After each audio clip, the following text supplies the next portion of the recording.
Good evening. If we needed any reminding of just how infectious and indiscriminate coronavirus is, it came with news today that both the Prime Minister and the Health Secretary have caught it.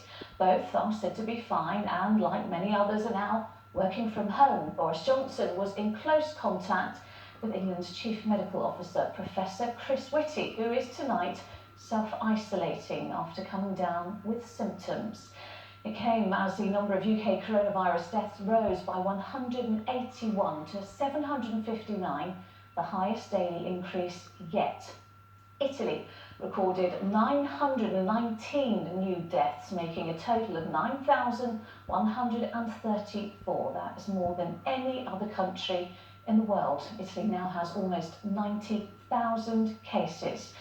And the government says testing of NHS staff, including critical care nurses, doctors and paramedics, will start next week. More on that in a moment. But first, here's our political correspondent, Carl Dinham.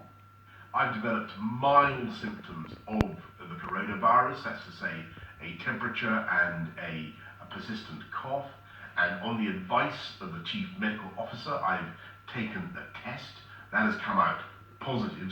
So it was that we learned coronavirus had struck at the heart of government.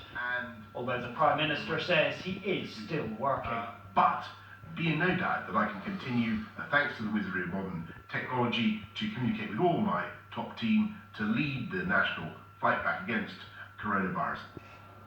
Even the Chancellor didn't know the Prime Minister had the symptoms when they stood at a distance to applaud the NHS in Downing Street last night.